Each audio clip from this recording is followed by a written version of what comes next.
So we're locking down. What can your real estate agent do to help you through? Stay tuned.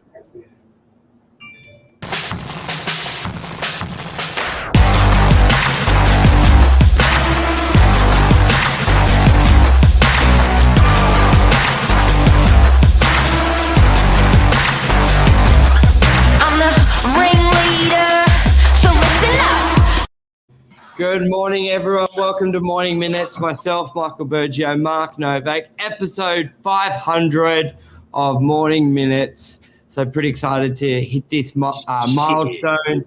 When we started just over a year ago, we never would have thought we were going to do 500 of it, let alone have people still listening after 500 episodes. So thank you very much. It's very humbling and really excited to talk about what we love to do every day and educate people. You know, people write a book. Well, now we're doing podcasts. I think Mark and I would have been the last people on earth to write a book, but this is a way we can get our message out to people and help. Sure. And it's bloody sick.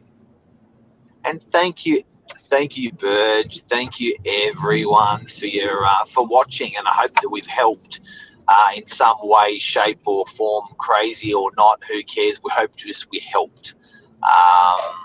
Massive. What a 500 is like if you work a 40-hour week.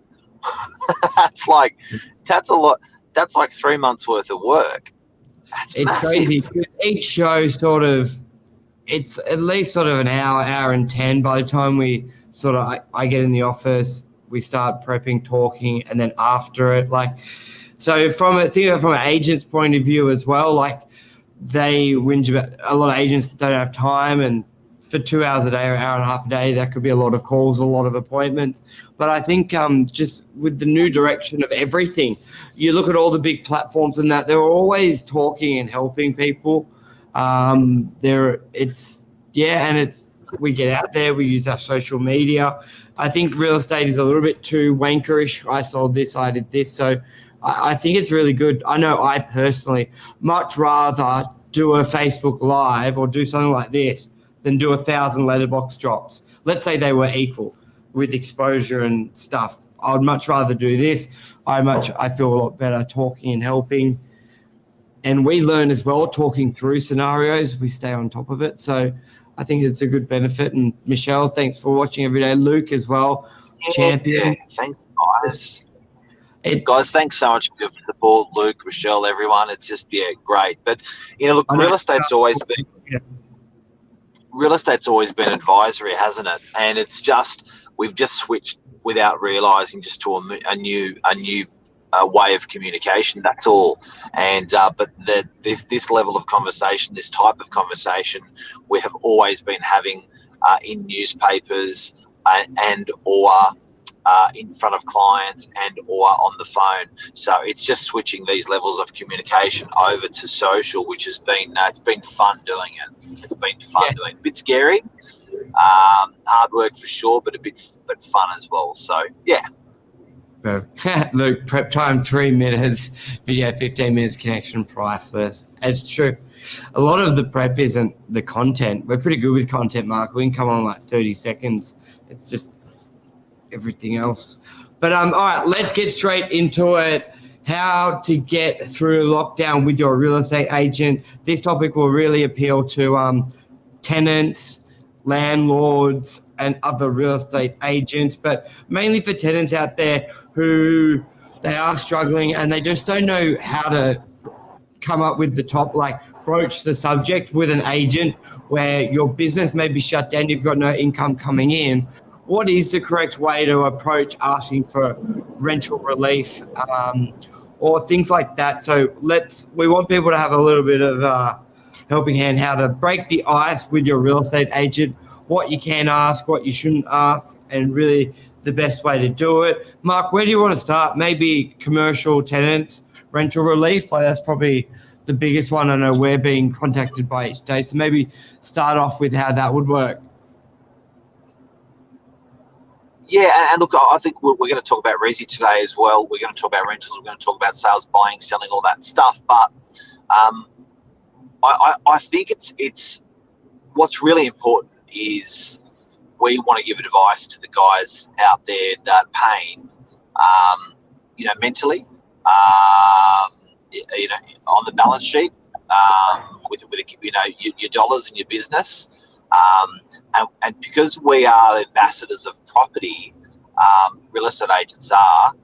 We want to let you know what other people have been doing that's been effective, because there's no use travelling around a path that's proving to be unsuccessful. So what people are doing successfully that are going through pain at the moment, because it looks like this isn't going to be switched, the tap's not going to be switched off, the lockdown's not going to be deleted in the next couple of days. We were, believe it or not, I think we were falsely hoping on it last week. There's no chance. So the odds are that if we prepare for months of something like this and it becomes weeks, then it's a win.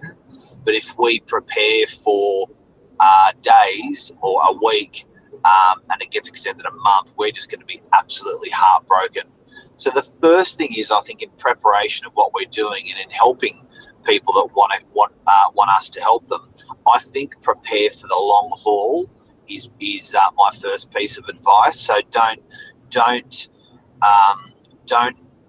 try to approach this in a temporary manner. Approach this with a long-term manner. And if it happens in a temporary manner, then that's a big win for you. But you're just not going to be heartbroken. So I think that plays less with your mind. And it also means what you're actually putting in place, you're not having to have that heart attack conversation every week or every day. You're just having it, So I think first thing is take it into 30-day chunks when you're approaching your real estate agents on any of this stuff. Yeah, that's a very good point. And how that would work would be, let's say you need rental relief. Instead of broaching the subject like, oh, we need it like lockdowns for another week, can we get a benefit for another week? I'm not open. You're 100% right. And what Luke said as well, create a proposal. Almost, if you're asking for a rent relief, or if you're an agent having a tenant ask, instead of the tenant asking and the agent says, yep, I'll ask the landlord, the agent's response should be, can you please put together a proposal of what your business was like before, figures wise, how the lockdown has affected you. Are you open? Are you doing figures? What's your income and the expenses? And like what you said, Mark, have that in quarterly chunks or monthly chunks going, well, for the next month, I'm going to be down 90% income and I have to pay my house rent with that. So have that proposal laid out. What we've known through this process, landlords are not dickheads. Most of the time, if it's been put to reasonably, they're being very compassionate with that. But a phone call just saying, hey, I need rent relief, I'm not paying rent, you're not going to get anywhere. Map it out so everybody can see your position, and that way everyone can work to a solution. And that really goes to residential as well. If you approach it more of a commercial way, it's going to look a lot better. You worked here, that was your income, you've lost your job, you have no income, but I'm going Centrelink, I'll get X amount, but that covers my food. So I got $100 left over, I can't pay rent. But my employee said, when lockdown's over, I get my job back, I'll go to this income, I can pay a little bit extra rent to catch up over 6 months' time. And if plan as if the government's giving you nothing, and making an agreement. That way, when something happens, it works out better for everybody. But if a lot of responses are they're not coming up with proposals and they're like, let's wait and see what the government says. What happens if they don't do anything? Because they're thinking this will end next week. And before you know it, you're 2 months in and no one's gotten anywhere. So that's a huge one, Mark. Maybe you move off rent now and talk about something else. Otherwise, we'll use up the time just with that. I think number two with me would be attitude. Nobody has to help you. Yes. But everyone will help you. So I think with your attitude, with COVID, there are people out there that are very righteous about their what they're entitled to. That entitlement or righteousness is not going to help you with, for instance, a landlord or anyone. And it's like going into a negotiation with a closed fist, or going into a negotiation with an open hand. They're two completely different mindsets. And I think sometimes a prospective people are going into these negotiations with a closed fist, ready to belt someone, and all they're going to do is just get belted back over the head as well. So I think that when you go in asking for help, explaining, having a positive attitude about it, explaining in detail, being very factual about what you need, when you need it, why you need it, I think that's the best thing you can do to get a really good result through this lockdown. Because I think sometimes when you're stressed, you get a little bit. I know a lot of people are very stressed at the moment. They're getting very tense, and they're probably maybe getting a little bit angry. That's not going to help in a negotiation with a landlord. I think requests rather than demands. I think repetition is very important. It's not just asking once, but I think it's being nipping at the ankle of the real estate agent is probably good in a friendly way, and just staying top of mind that you need this relief. You need this relief, but don't be a pig about it. You need this relief. Have it factual. Have it in writing. Have a positive attitude with it. And you know what I always say, urge belly to belly. Walk into the real estate agency, tell them what you need. Yeah, 100% right. A lot of people are calling up just saying, all right, I need my rent relief. I want it. It's like there's nothing, as you're right, there's nothing given. As Luke says, come in with open arms, kindness. I think that's the best way to do it, because if you sort of if you make any demands, you get nothing. The person who asks for less will get more than the person who asks for everything. So that's the best thing. Okay, number 3 as well. What would be what's number 3 right now? Keep in mind, landlords have a mortgage too. I think that sort of goes in with that kindness. I think it's like anything in life. If you go catch up with a friend and you only talk about yourself, they think you're a dickhead. And that's like a tenant only going in as well. I think it would not hurt to ask the question, especially if you speak with the owner. How are you on your side? Can you get your mortgage stopped? Do you have a mortgage? Just that consideration. Obviously, you're not like you're wanting what you want, but it's like anything in life, that consideration. And if the landlord goes, oh, wow, they thought about me, and they come back, no, I don't have a mortgage, I'll help you as best I can as well. Or they're like, I do have a mortgage and I'm renting something and I'm getting no help. So we're in a rock and a hard place right now, but let's not put added pressure on each other. So it sort of goes with what you're saying as well. Communication as well goes with that. Yep, I think belly to belly is nice. Being face to face. Ask for a meeting with your landlord, or this also works for, I guess, buying as well. And if you're trying to get a deal together, if you can meet with the prospective seller, or you can meet with a prospective buyer, or when we have a negotiation, then the level becomes very, very complex. You had a meeting like that yesterday, Michael. There's nothing better than just being face to face with these guys to work out all the details. Things come out different in an email. If things come out different in an SMS, they just get interpreted completely different potentially than what the intention was. You can't mess up when it's eyeball to eyeball and belly to belly. So in lockdown, if you're in trouble, get in front of the person that can help you. Get in front of the person that can help you. Also, I reckon if you're done a sale at the moment, you may want to, or going into one, have a flexible settlement would be probably key right now, especially if you're selling and you have to buy. You don't know how things are going to go, and you don't want to be left stranded.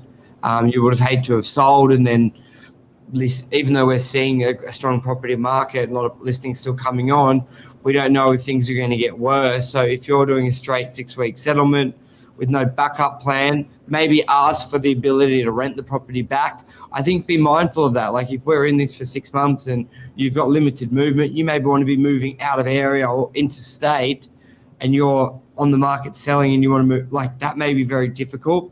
So I think in advance, have a backup plan if you need to. And that could be either renting the property back, extended settlements that you can bring forward once you've actually bought, if you haven't bought, things like that. And the same goes for someone buying. Be conscious of that, because it may not be your problem, but it can become your problem if the seller can't go anywhere. Then it's just not going to leave yourself homeless. So I think on a sales side of things, yes, still do the deal. Yes, move quickly, stuff like that. But be mindful of people moving, removals they may not be able to get, or setting up the new house, Mark. So I tried to get a tax depreciation, couldn't get that. You may not be able to get some tradespeople out or equipment. So I think just be thinking a couple months ahead with any big moves like that. All right, we're going to close up, but close up shop, episode 500, almost done. One more thing, my tip number 5 is we have done it before. We have done it before.